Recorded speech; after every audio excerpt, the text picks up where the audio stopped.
মুর্শিদাবাদের জনসভায় বক্তব্য রাখছেন মুখ্যমন্ত্রী মমতা বন্দ্যোপাধ্যায়। মেয়েরা যারা রোদ্দুরে বসতে পাচ্ছেন না, জায়গা পাচ্ছেন না, এইখানে আমি বলবো, অনুরোধ করবো আমাদের ভলেন্টিয়ারদের তাদের এখানে বসিয়ে দিতে।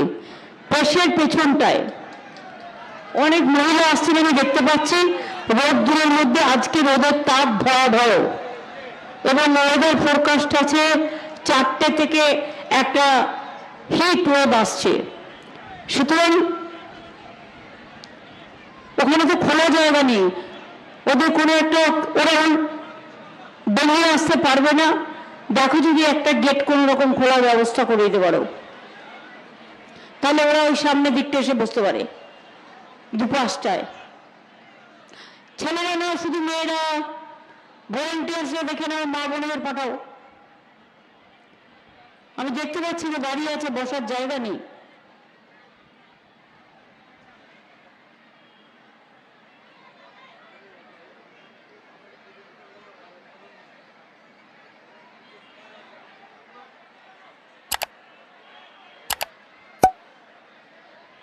যখনই তোমরা প্যান্ডেল করবে, একটা জায়গা তো ওপেন রাখতে হবে। হট করে একটা এমার্জেন্সি হলো বেরোবার জন্য, সবটাই বেঁধে রাখলে কি করে হবে? সবটাই তো বাস দিয়ে বেঁধে দেওয়া।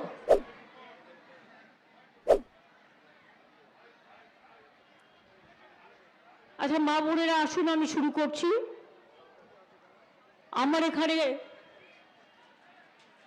মুর্শিদাবাদ জেলা সভাপতি, কান্দির বিধায়ক অপূর্ব আছেন।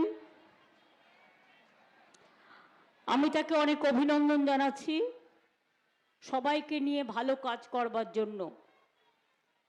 আমি অভিনন্দন জানাচ্ছি আমার ভাতৃসম ইউসুফ পাঠানকে, যে আমাদের কথায় বহরমপুর থেকে দাঁড়াতে রাজি হয়েছে।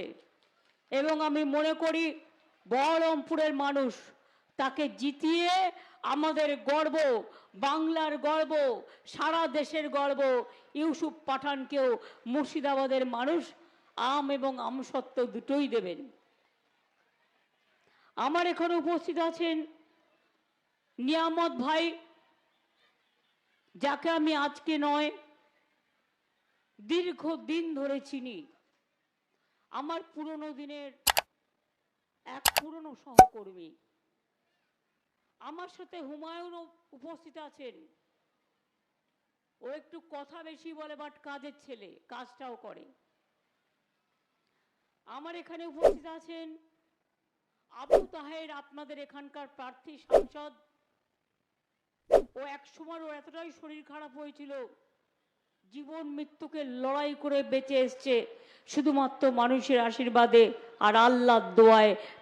তাকে আপনারা আশীর্বাদ এবং দোয়া করবেন মুর্শিদাবাদ লোকসভা কেন্দ্রে। আমার সাথে আছেন হাসানুজ্জামান শেখ বিধায়ক, আব্দুর রেজ্জাক বিধায়ক, বিমলেন্দু সিংহ রায় বিধায়ক, নারুগোপাল মুখ। এছাড়াও আমার সাথে আছেন ভগবান গোলার আমাদের প্রার্থী। বিশেষ করে আমার জেলারাও মোশাউল থেকে শুরু করে, মাইনুল হাসান থেকে শুরু করে, জাসিম উদ্দিন থেকে শুরু করে, অশোক দাস থেকে শুরু করে, আব্দুল মতিন থেকে শুরু করে সকলে আছেন। আর আছেন আমার ভগবান গোলার প্রার্থী আমি রেয়াত হোসেন, আমাদের ভগবান গোলার বিধানসভার উপনির্বাচনের প্রার্থী। আমি তাকেও নির্বাচিত করবার জন্য ভগবান গোলার মানুষকে, আরে ছেড়ে দিন না, মধ্যেখানে জায়গা আছে, ছেড়ে দিন। প্রেস তো দু সাইডে ওদের গার্ড করা আছে। হ্যাঁ, মাঝখানটা ছেড়ে দিন, এদিকটা ওদিকটা ছেড়ে দিন, ওরা বসে পড়বে। মিডিয়া কিছু মনে করবেন না, আপনাদের ডিস্টার্ব করছে না ওরা, কিন্তু বেচারারা রোদ্দুরে দাঁড়িয়েছিল। মা বোনেদের আমরা তো একটা সম্মান দিই। হ্যাঁ, বসে পড়ুন। ওই দিকেও জায়গা আছে, দেখুন। এদিকে যতটা ধরবেন, বাদ বাকি ওই দিকটা দেখুন। ওদিকটাতেও নীল পাতা আছে, দেখুন। বসার জায়গা আছে, বসে পড়ুন।